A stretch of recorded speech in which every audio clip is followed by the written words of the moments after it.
Hello, good evening, everybody. Welcome to WarrenThornton.com.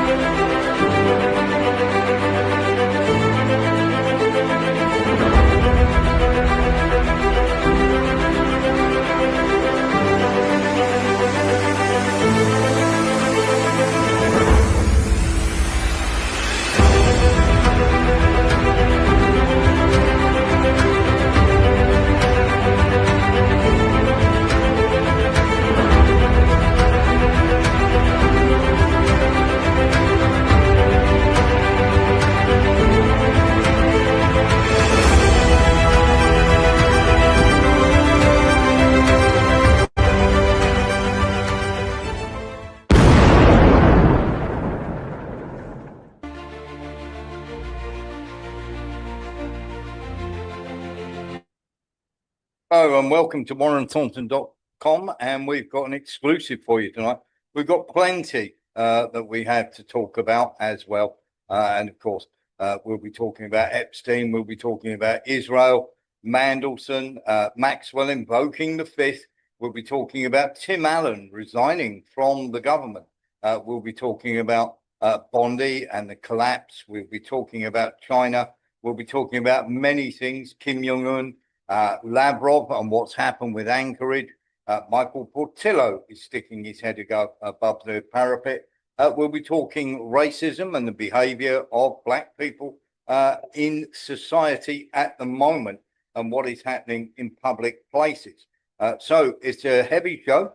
It's also possibly a controversial one, but we never shy away from these things. And one of the reasons we'll be talking about racism tonight is a simple fact. There is a video out there over on X that has had over 140 million hits inside of 24 hours. We'll be getting onto that a little later in the show.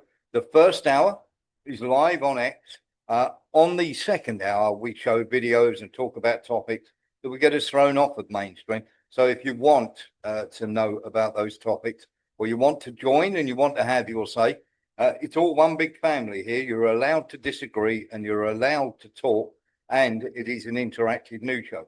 Come across WarrenThornton.com, or you can go across to Patreon, put Warren Thornton in there, or The Real Truth, and we will be able to chat to you.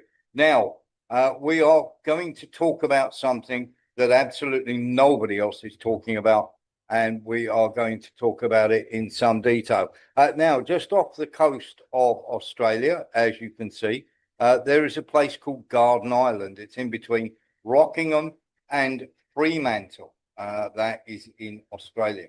Now, the reason we're talking about that is we have had some information passed to us, as we do, and as you know, we have lots of military personnel and we have lots of other personnel as well, who talk about all sorts of things, of course, to us that, of course, they don't talk to about anybody else. And, of course, we need to talk about this because this is going to be a very, very, shall we say, crazy moment. Now, on this island is a place, as I say, called Garden Island. Now, why is this so important? Well, they have been told, and this is from a very, very good source in Australia who is actually, shall we say, in the military. This has to be gotten ready. This Garden Island has to be gotten ready by literally by the end of 2027. I think people will already know where we are going with this. Now, Garden Island is a military base. There's a military airport there, and there's various other things there as well. They have 2 years to start building the various docks. It's already home, as you can see, the dock here. It's the dockside here. It's already home to quite a few Australian vessels. But the whole idea, as far as we are being told, is to make a blockade for China for the late 2027 and early 2028, when the Taiwan elections come in. Now, this is called Sterling Base, and we are being told not only by our Australian counterpart, but also by the Chinese.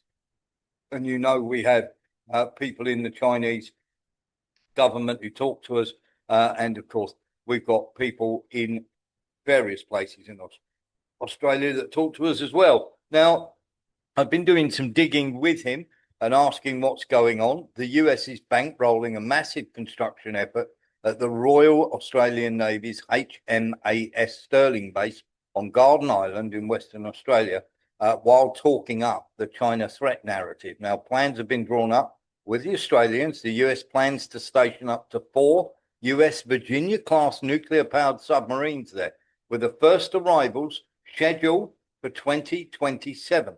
And that is directly, I've seen the paperwork, that is paperwork that has been submitted by the Americans to the Australian Submarine Agency, or the ASA. Now, I have checked this as well with our Whitehall source, and this is correct. One UK Astute-class submarine will also be deployed as part of the initiative known as the Submarine Rotational Force West, or the SRF West, embedded in the AUKUS Pact.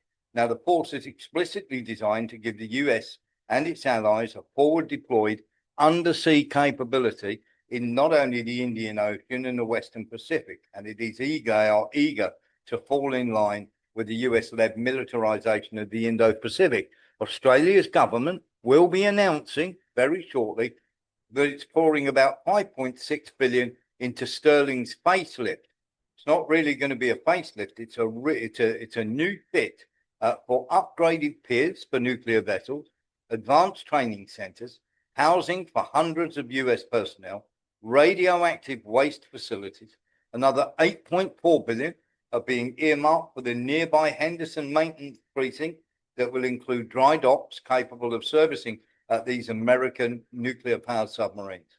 So why Stirling? Well, the naval base is closer to potential flashpoints like the South China Sea, and they want to be able to patrol the Taiwanese Straits and also their bases in Guam or Hawaii.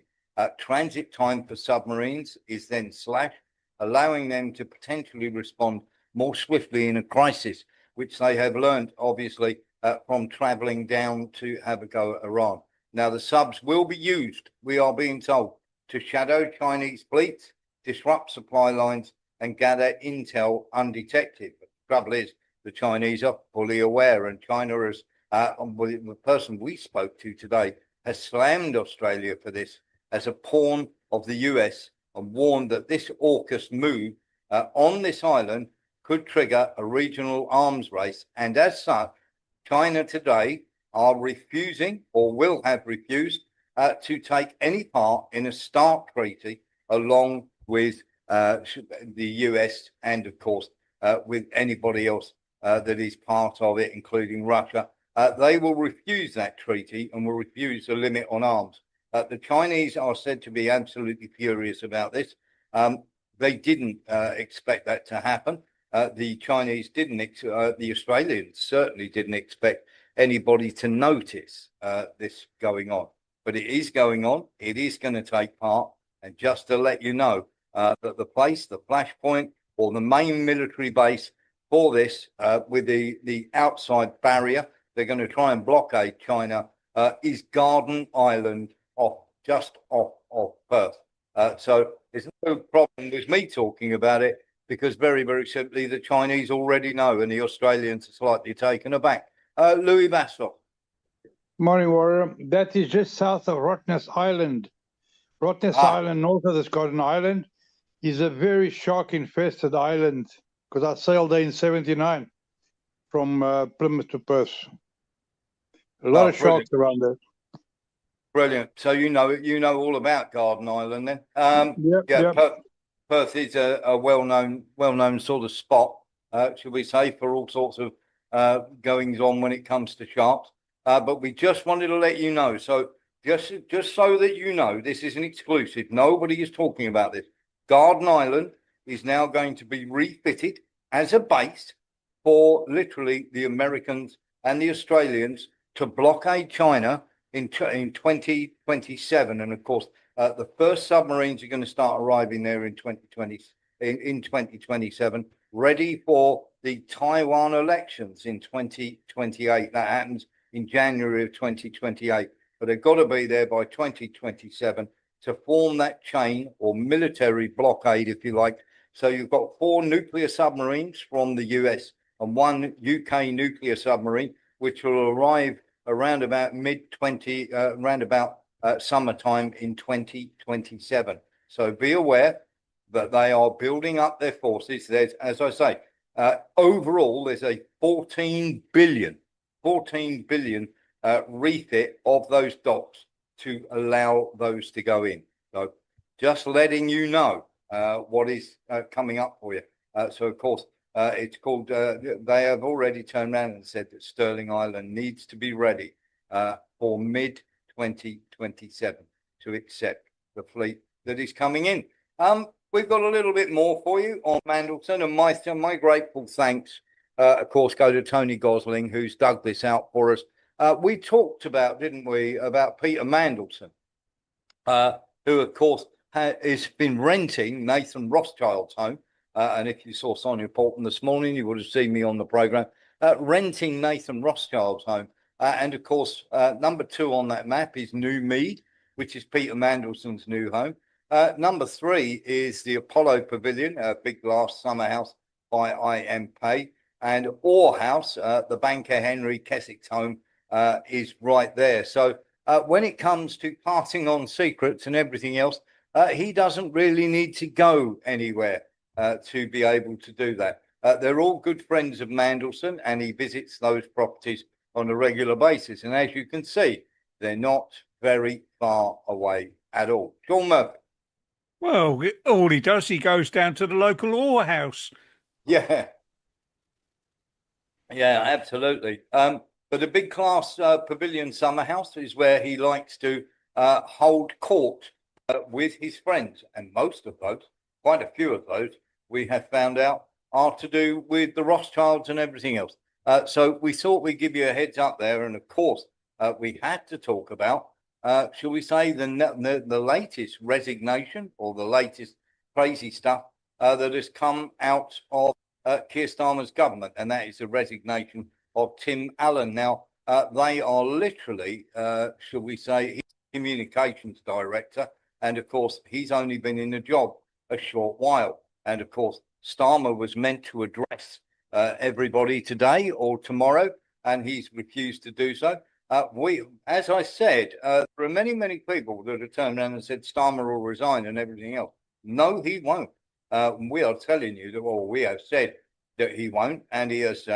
We have a friend in Whitehall who's turned around and said that he's addressed his staff and said that he's not resigning under any circumstances, and there's much work to do. And of course, he threw Sweeney under the bus. Now, the problem we have, of course, with this gentleman who is just Tim Allen, of course, he was one of Downing Street's most senior figures. There's a conflict of interest, a potential breach of the Special Advisor Code, because his partner, Tom Baldwin, is a consultant for Strand Partners, which are a lobbying firm partly owned by Mr. Allen himself and the government's executive director of communications. And he has now resigned from that post in the wake of Morgan McSweeney. Now, what is his conflict of interest?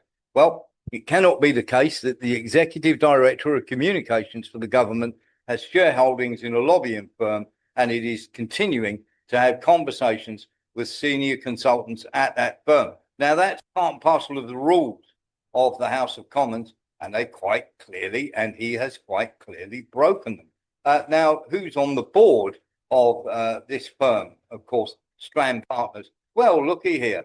Here we have Chris Powell, an advisor. We have Ed Perkins and Michael Portillo, would you believe? Part of the Portland Communications Advisory Board member, which is also the firm that Tim Allen left. Now, Portland Communications do lots of, shall we say, work for various people on terms of press coverage, keeping things quiet, everything else. They work very extensively with the European Union and the European Commission. Among their clients are also Israel. And of course, Allen Strand Partners, of course, involvement as well is membership in specific EU advisory committees, expert groups, or intergroup forums. They have access and communication channels with the European Parliament, Commission, Council, and other EU bodies. So what we have is the communications director, when we're not in the EU, doing all sorts of crazy things with the EU to make sure we try and remain part of it. And of course, we have that conflict of interest because, of course, they basically cover any bad press for Great Britain through terms of NGOs. So these non-government organisations, when they get a problem or anything else, they turn to these people, and these people basically run cover stories for everybody out there. And of course, Alan has now resigned, as we say, and of course, there is more and more fallouts that are going to come from this. There's no question whatsoever. When we talk about the fallout from the Epstein scandal, and of course, lots of people try to blame it on the Russians, but it's not true. So who was caught red-handed? Well, we've got ex-British ambassador Peter Mandelson. We've got emails and pics busting his friendship with Epstein, and he visited the island as well. He was fired, resigned from the House of Lords, and is being investigated for leaking government documents to the paedophile, who's then passed them on to Israel. We have this quite clearly because we've got Jacob Rothschild, and we've shown you all the links with Jacob Rothschild and everybody else. And of course, he was staying in Nathan Rothschild's house. Now, the director of communications, Tim Allen, has followed suit as the chief of staff, Morgan McSweeney, has resigned over the Mandelson scandal. And we are hearing from insiders in Whitehall that Keir Starmer could be in a lot of trouble because Morgan McSweeney is not happy about being fired at all. Now, Prince Andrew as well, or Andrew Mountbatten Windsor, up to his eyeballs in the Epstein sex ring scandal, stripped of all royal privileges but not prosecuted. The UK's former Duchess of York, Sarah Ferguson, has basically flown out of the country. Andrew's ex-wife called Epstein a legend and the brother I would always wish for. She's had her charity shut down indefinitely. The World Economic Forum CEO, Borg Brender, former Norwegian foreign minister who repeatedly dined with Epstein in 2018 and 19. He exchanged emails and later lied about having zero contact with him. Investigated by the World Economic Forum, but retained his post. Nothing to see here. The ex-UN General Assembly President, Miroslav Lajcik, the former Slovak foreign minister, who discussed gorgeous girls with the paedophile and arranged professional meetings, resigned as the Slovakian National Security Advisor.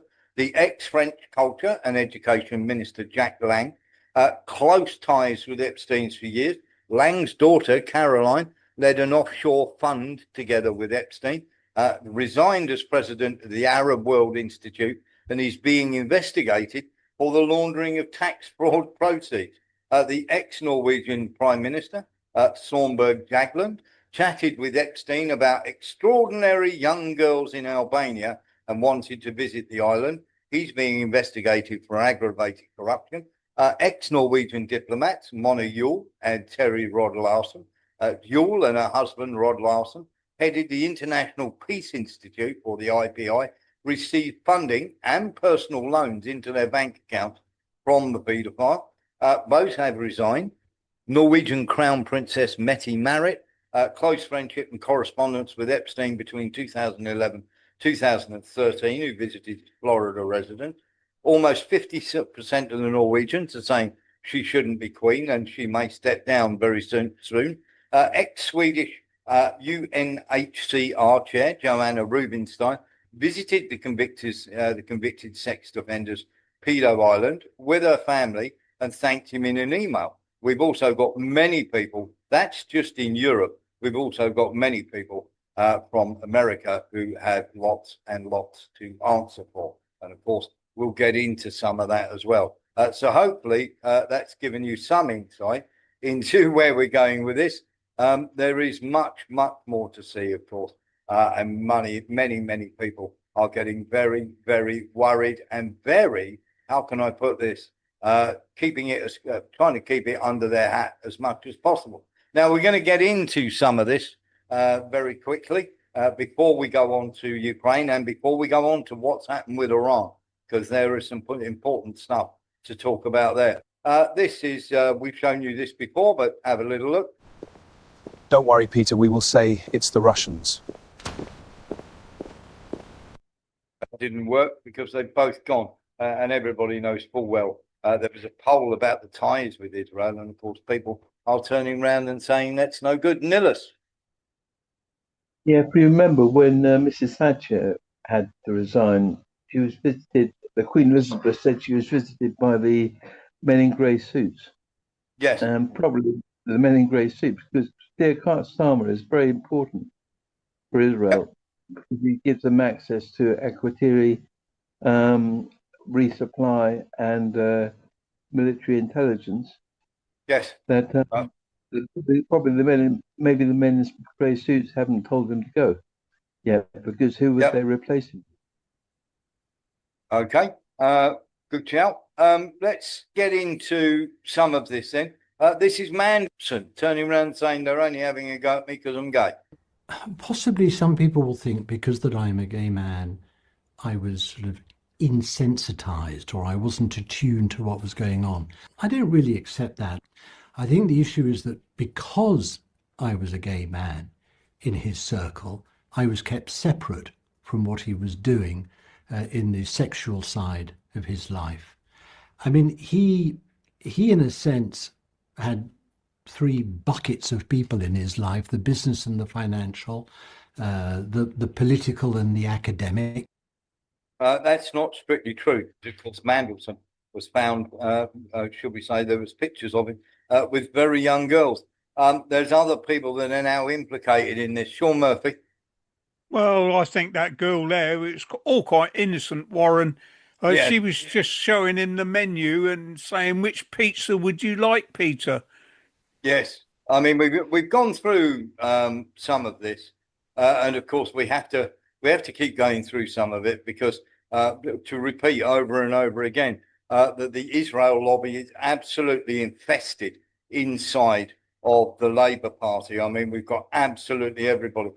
Wes Streeting has been sort of denying that he had anything to do with Mandelson. Now we're hearing from our source in Whitehall that they were very, very close at one stage. And of course, Peter Mandelson, the nonsense that Streeting is coming out with, and he is a gay man as well, and he was very young at the time that Mandelson was out there stumping for him on the campaign trail. They shared very, very close ties in 2015 when Mandelson personally campaigned for him, and of course, personally campaigned in 2019 for him. At the same time, Morgan McSweeney, who resigned, who of course is Mandelson's protege, he was out there campaigning for Imogen Walker, who is McSweeney's wife. All becomes very obvious, doesn't it? Nillis. Yeah, I think it's still on YouTube. There's a documentary called "Oh, Jeremy Corbyn." Yes. And it's one of the most interesting documentaries I've seen on this topic. It's narrated by Alexis Sale. One of the women activists who wasn't even, she was just like a local member of the Labour Party. She was expelled from the Labour Party, but she could trace back, because of the appeal system that Jeremy Corbyn put in, she could trace back why she was being expelled. And she finally found out that there was a list from the chief rabbi of all the people he wanted to get rid of from the Labour Party. And she was on that list. And the reason they got rid of her, because she,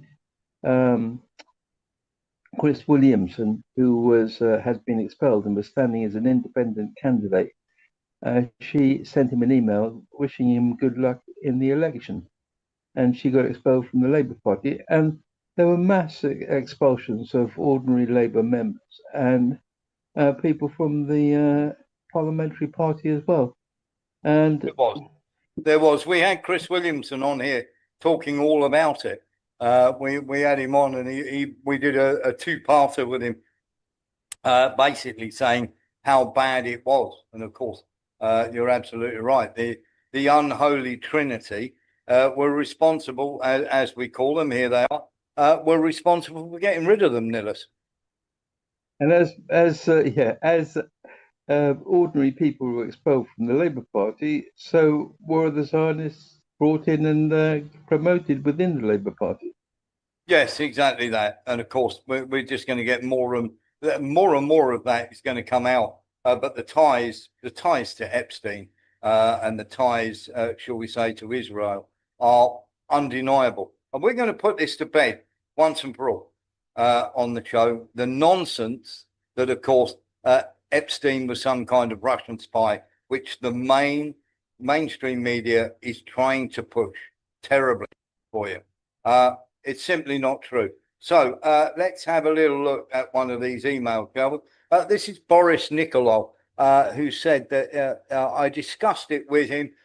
He is only Duma representative. He voted against the LGBT discrimination vote. He knows most of the leadership of the LGBT community in Russia and has helped such application for asylum in the USA. He will help. Please call me that we discuss what we should do next.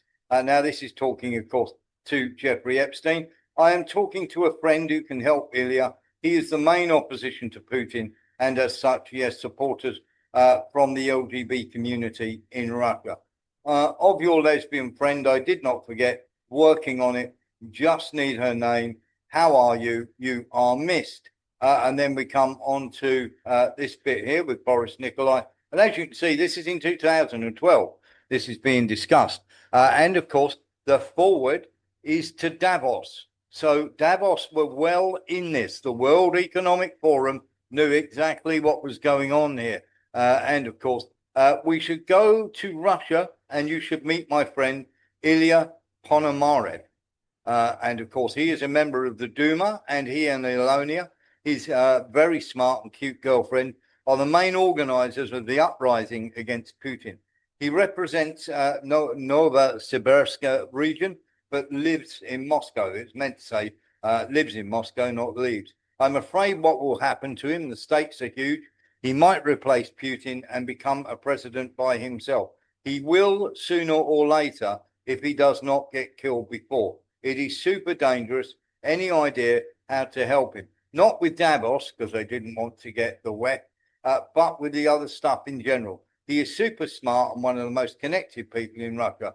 Please do not forward this email. And then, of course, they CC in Alina Popova.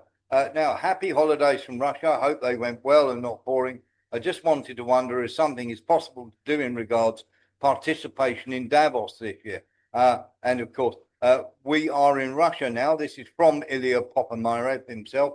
Turned out to be the middle of the revolutionary processes, and Alonia and myself appeared to be the one main organizers of the protest. Under these circumstances, it's really important to get to Davos to communicate what is going on, so that not only official Putin voices heard. Do you think something can be done? So these people were plotting to get rid of Putin and remove him with a puppet of their own.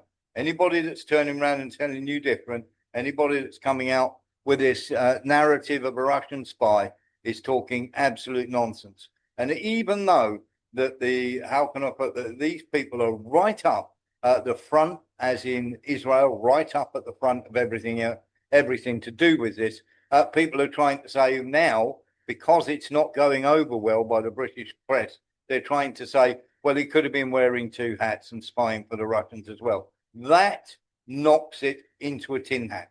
It's all done. That is very, very simply the email string, and there is more of that, but I just wanted to show you the main one, to try and replace Putin. Ghislaine Maxwell has rather scuppered the hearings in the Senate hearing, because unless she gets a sweetheart deal from Donald Trump, she is going to plead the fifth. So there's not much point in calling her, because her lawyers or solicitors, as we call them here, have advised her that unless you're getting a sweetheart deal, rather like what Jeffrey Epstein got, not that sweetheart deal, but the one he got in 2008, unless she gets a sweetheart deal, there's no point you naming names or doing anything, make sure you've got assurances first from everybody else. If you haven't got those assurances, then keep your mouth shut.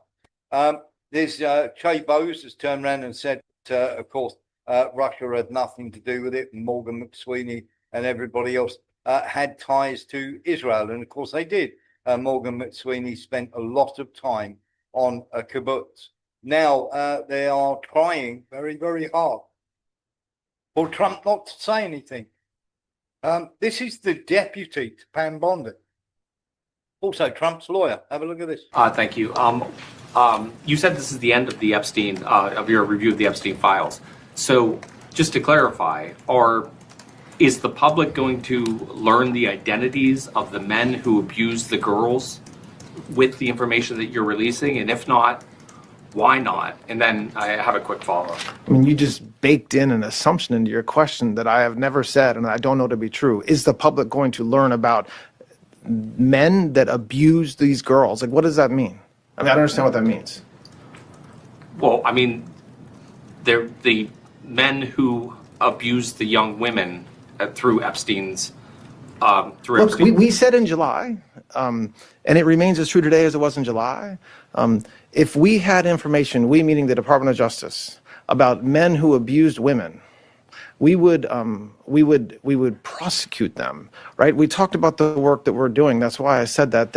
I said this earlier. There's this built-in assumption that somehow there's this hidden tranche of information of men that we know about that we're covering up or that we're choosing not to prosecute. That is not the case. I don't know whether there are men out there that abuse these women. Well, they're all over the Epstein files, all over the emails, and they talk about it openly and freely. And what you've done is not blanked out the victims, you've blanked out the people that Jeffrey Epstein are talking to. That's not the victims that have been redacted. It is the people that are doing that email exchange with Jeffrey Epstein. So Todd Blanche, who is also, of course, Trump's lawyer, you are lying through your teeth, and we know it. So Eric Jones had his hand up. Eric? I'm telling you, the smugness out of this guy when he addressed that person, I'm telling you, it's like I said it before, but the hubris from these people is just incredible. It is. I couldn't agree more. It is quite shocking. And of course, Eric Bondi came out with this. If we prosecute everyone in the Epstein files, the whole system collapses. That's your job. Good. Is to prosecute people. I don't care if 500,000 of your friends and everything else go down the toilet. I couldn't care less. Your job is to prosecute these people and put them in jail. Unbelievable that they would come out with that. We can't prosecute them because everything would go horribly wrong. What? Honestly, you're using that as an excuse. Unbelievable. And of course, we've not just got Todd Blanche come in. We've got Dan Bongino, and of course, we've got Kash Patel. Now, Kash Patel's girlfriend, Alexis Wilkins, 19 years his junior. Of course, they married for love. So did Anna Nicole Smith. Now, very, very simply, Kash Patel and Alexis Wilkins, the glamour couple. He said there's nothing to see in the Epstein files. And of course, his girlfriend writes for PragerU.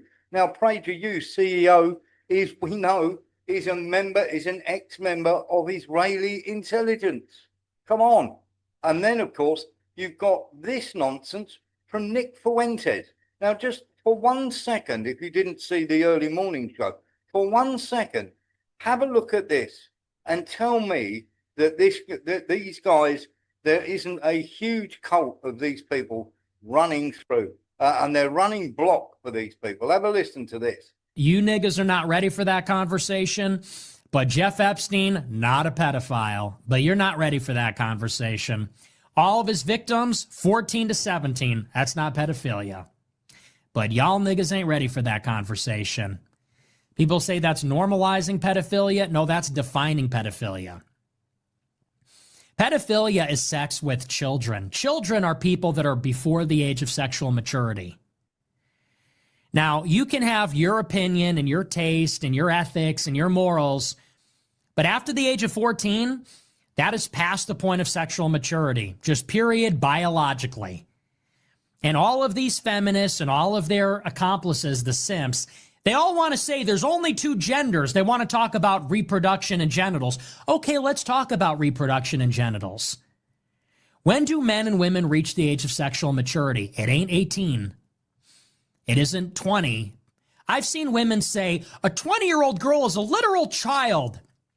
No, sorry, she's not even a figurative child, let alone a literal child. Do you know what canon law in the Catholic Church says? It says the minimum age to get married is 14 for women, 16 for men. That's the canon law of the Catholic Church. So you want to pull rank on me with morality? I would take you there. And by the way, that's how it was for thousands and thousands and thousands of years. Okay, I'll pull rank on you. The Roman Catholic Church isn't exactly the bastion of looking after youngsters' needs. And if you wanted to find anybody throughout history who was more likely to commit paedophilia, you couldn't look any further than the Roman Catholic Church, you absolute twonk. Turning around and saying that a 14-year-old girl is perfectly okay to have sex is as crazy as what the Ukrainians are passing through to Parliament, that 14-year-old girls in their country can now get married. But of course, we know that Epstein used to get his 14, 15, 16-year-old girls and his young boys from that Ukrainian model agency, the same modeling agency that the three men that are accused of burning down Starmer's cars and flat, or his car and his flats, the three men also belong to Linear 12, which is that modeling agency. And we've shown you all the documentation between her, the woman who ran the modeling agency, and Epstein procuring young men and women. Louis Bastos. Well, I was an altar boy. I was in a convent. I was basically in boarding school, in convents, in John Bosco, and all my life in boarding school. And these people are the worst of the worst. The Roman Catholic Church, this is why I said to you a while back, I'm a Christian, but I do not believe in the church because I'm Roman Catholic. And if anybody touched my sister when she was 14, he's a dead man. Yeah. The Roman Catholic Church is the sickest, sadist, and unhuman.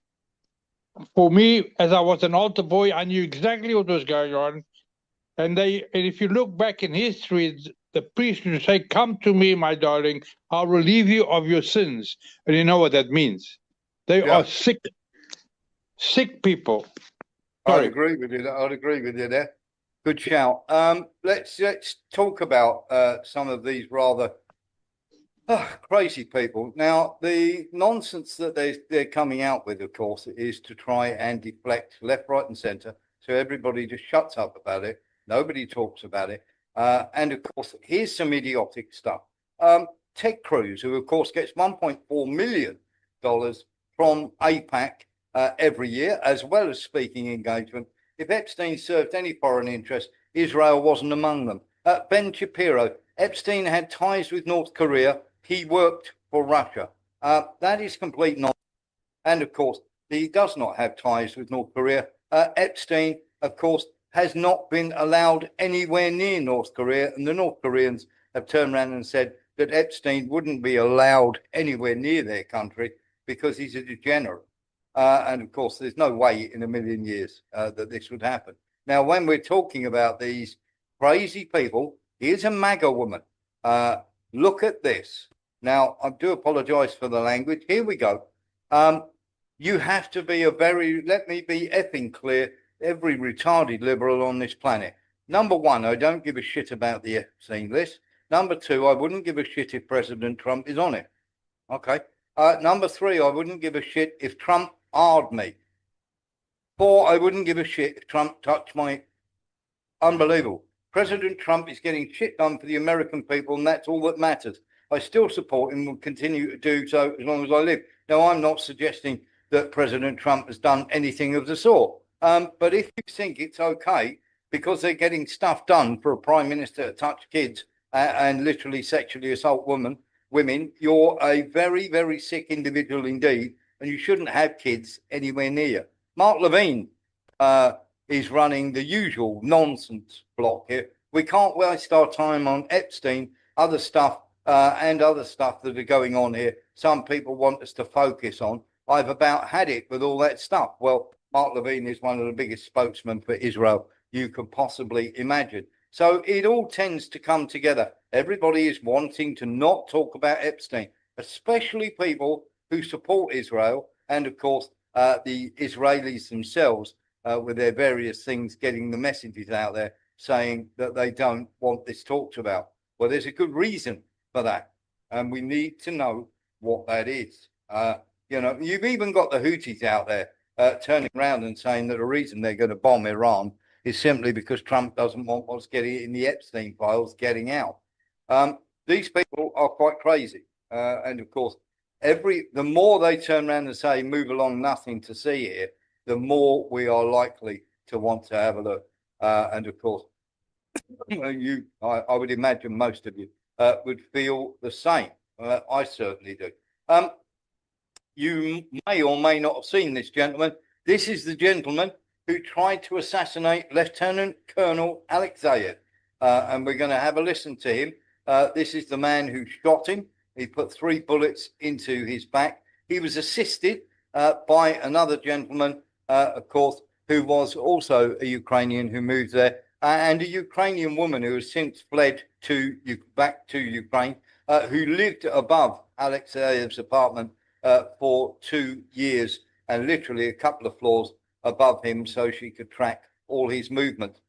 There's no doubt whatsoever that this was planned by the Ukrainian SBU, and of course the orders will have come from somewhere else. Let's have a listen to what he had to say. В августе 25 года я был завербован сотрудниками СБУ и направлен в город Москва для дальнейшей слежки за объектами и людьми, которые мне присылали по телефону.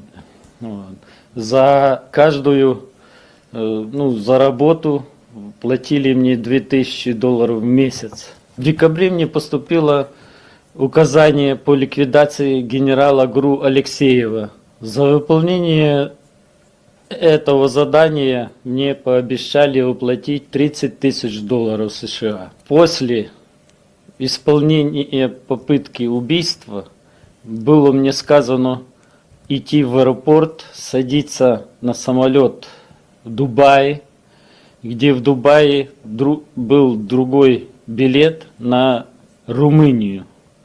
С Румынии должны были ехать в Киев. В Киеве должна была встретиться со мной команда с генералом, которые давали мне задание. Our thanks to Lord Bebo for that. Now, we have already spoken, haven't we? And we tracked that. We told you a few days or a while ago that the Russians knew full well that they were headed off to Dubai, and let them know in no uncertain terms that they had 24 hours to hand him back to the Russian Federation, to arrest him, to put him on a plane, and literally for the Russian Federation to take him over. And the Russians were very specific about what they were going to do if that did not happen. And that would have included Ukraine, and not only the destination he was going to, which was Romania. And of course, Sean Murphy. Well, Warren, I think the Ukrainians, the SBU, stitched him up. Yes. He was never getting his. He was never going to get his. He's never going to get that money, was he? 30,000. They shopped him. Yeah, he was promised 30,000.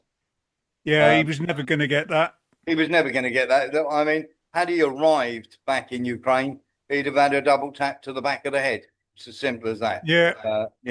But of course, the nonsense that is coming out from them is quite ridiculous. And of course, they're trying to cover that up as well. But and of course, 2 men were arrested. You may not have seen the picture of these 2 men, just in case you haven't. There we go. There was the actual shooter. This is the person who procured the rounds for him. And of course, the female who has since escaped to Ukraine. was also part and parcel of that as well. So we're just getting you up to date on exactly what went on there. So let's get into some bits and pieces as well when it comes to Ukraine. This, of course, there we are. This has been released by Ukraine. Now, they are literally going into houses and hiding behind human shields, but they put it in a real nice way. There are no real military bases in Ukraine. No, that's because the Russians have bombed them all. They would be bombed, quite rightly. The entire army is spread out in abandoned houses. They're not abandoned. They have people in them. In villages in the east. Very important you remember that, because, of course, it's the people in the east that they don't care about. In rented apartments and empty basements. Now, you have to ask the question, don't you? How do they know those apartments are rented if they're empty? The soldiers live with a few friends, cook their own meals and do their own laundry. They are on duty in the trenches for 3 or 4 days, typically though sometimes for weeks and in rare cases for months.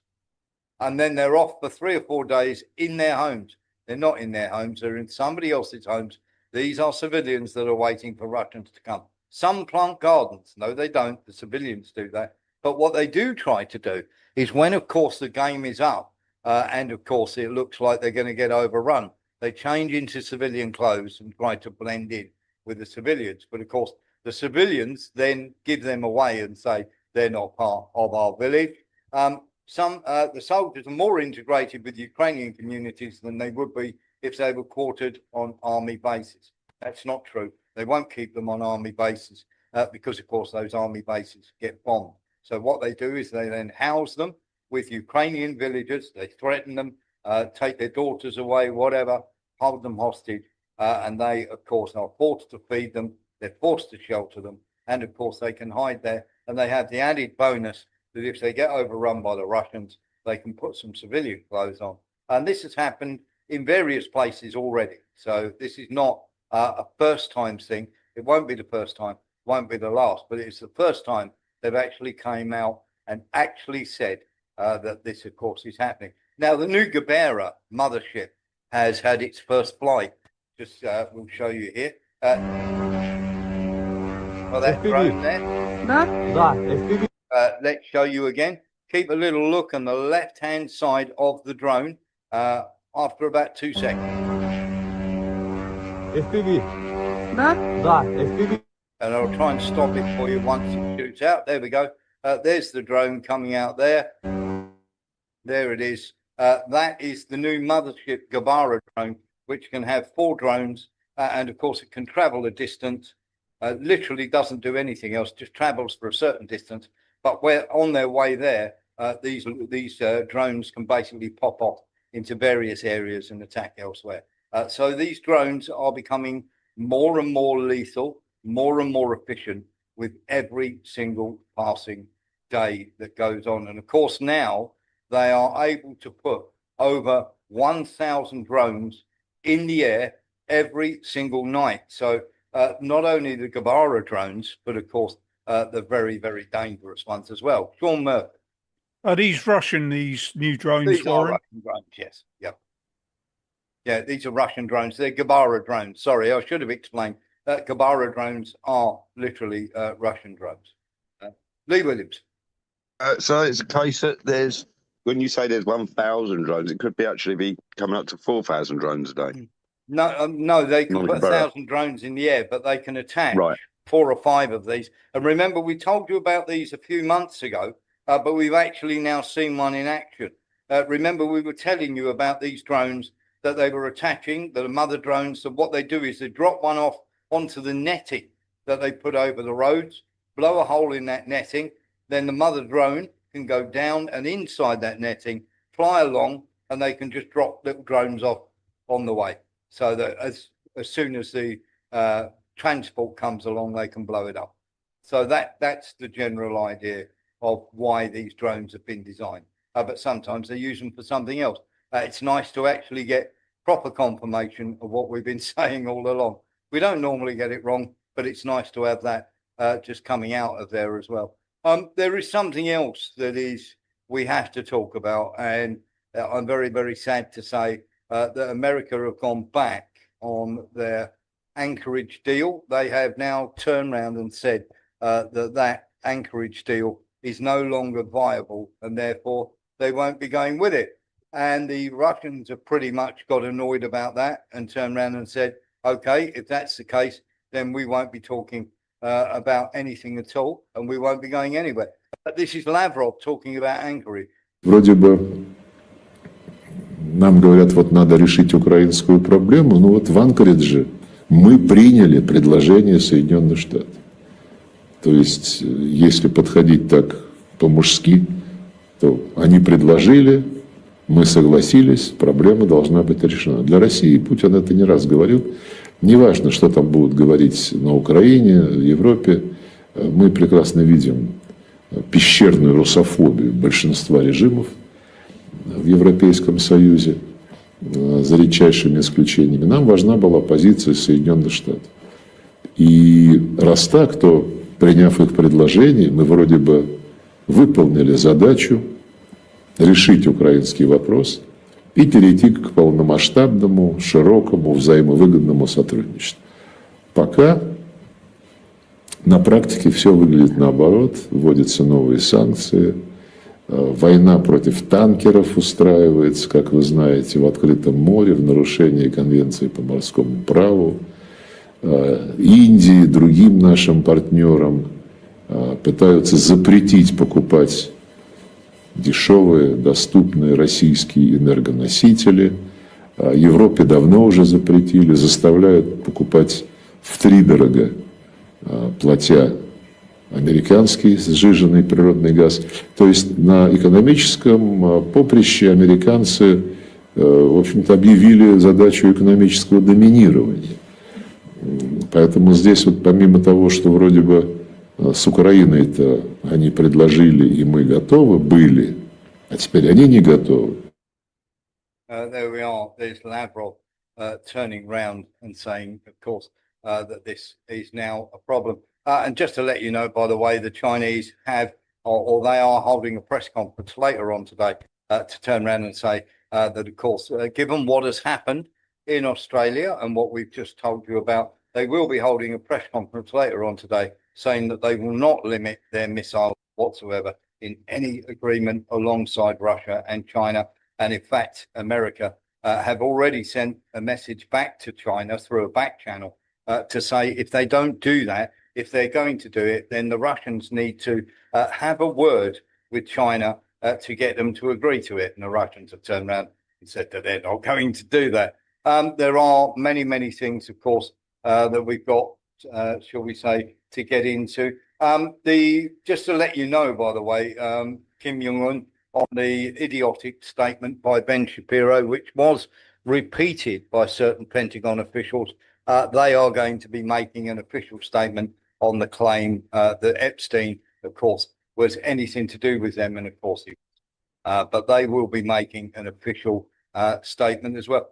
Gordon, if you've just joined and you are late, Australia, basically, they are spending 14 billion on getting a nuclear submarine naval base off the coast of Australia, ready for the end of 2027, the beginning of 2028, in an attempt to do a naval blockade of China when the Taiwan elections come up, and that will include a UK sub.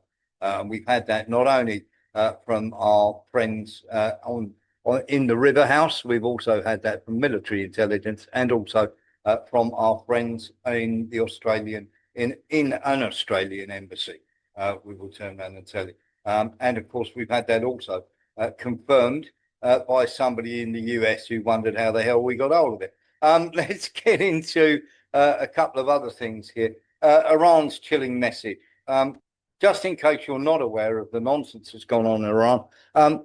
So that is Iran's, what they've laid out on the table for the Americans if this happens. Now, we were the first ones to bring you that they were changing the talks to Oman. It sort of went backwards and forwards at first. And of course, we were saying that they were going to change. That this is what Iran are saying they will target the moment that America make a strike. So let's, for all the people who are out there who have no idea what actually took place here. So we told you a good few weeks ago that the meeting place was going to be changed to Oman. America turned around and said that's not going to happen. It's still going to be Istanbul. And Oman said, okay, we're not coming. So they then changed the meeting place. Then the Israelis had a word with the Americans and said, we've got to have Iran backing no one whatsoever. They've got to get rid of all their ballistic missiles so they can't strike at them whatsoever, at Israel whatsoever. And of course, they've got to have zero enrichment and give up all their enriched uranium already. Iran turned around and said, that's not on the table. We're willing to talk about levels of enrichment.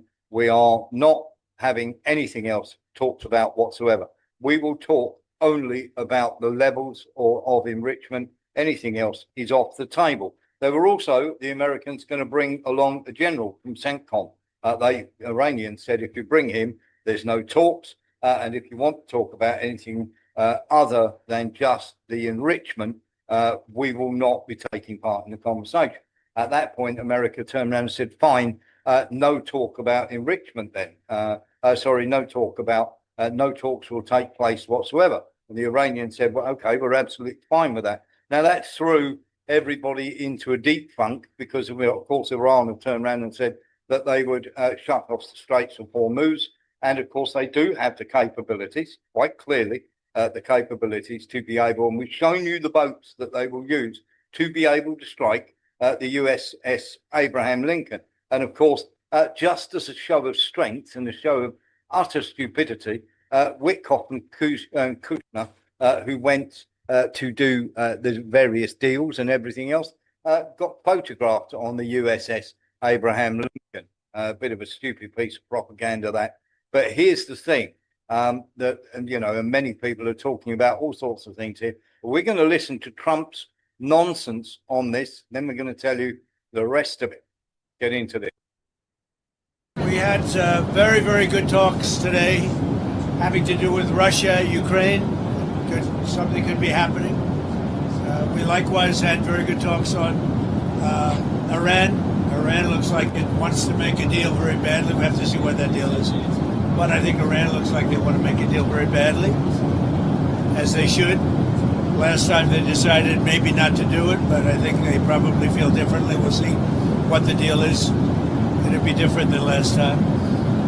And we have a big armada, we have a big fleet heading in that direction. We'll be there pretty soon. That is utter nonsense. So the Iran, basically what happened is the Saudi Arabians and all the Arab states got together, started speaking to Trump and said, look, if you do this, and they shut off the Straits of Hormuz, which they're quite easy can do, and the Houthis have pledged to go alongside them as well and do exactly the same thing, that if you do this, then very simply, we will shut off the Straits of Hormuz. That will push oil prices through the roof. The Russians will be very happy with that. Push oil prices through the roof, which will create a dive in your economy. And of course, the Saudi Arabians and everybody else are very, very unhappy about this. So, of course, Trump has backtracked. Now, Netanyahu is not happy about this. He's going to see Trump, I think it's on Tuesday. And of course, he's heading off to Washington. And of course, he's saying the Prime Minister believes that any negotiations must include limiting ballistic missiles and ending support for the Iranian access. It's very, very simply not going to happen. Even though he wants it to, and they're going to be pushing Trump to do that. So Trump is in between a rock and a hard place. And the reason he's in between a rock and a hard place, we've now got confirmation that they are saying that they will actually put out there that literally the Israeli government will put out more stuff, not so much about Trump, but people in his administration. And if they are not going to get any help whatsoever, they are quite willing and quite happy to throw various people in the American government under the bus because they're saying that they have more that they can actually push people with and push them into either doing the right thing as far as they're concerned. Otherwise, so that would tell you everything you need to know in terms of who Epstein was working for, because Israel have made a veiled threat to America. That they will be releasing all of those files should we get any problems in terms of people not doing what they're told. And there's no doubt that that's going to happen.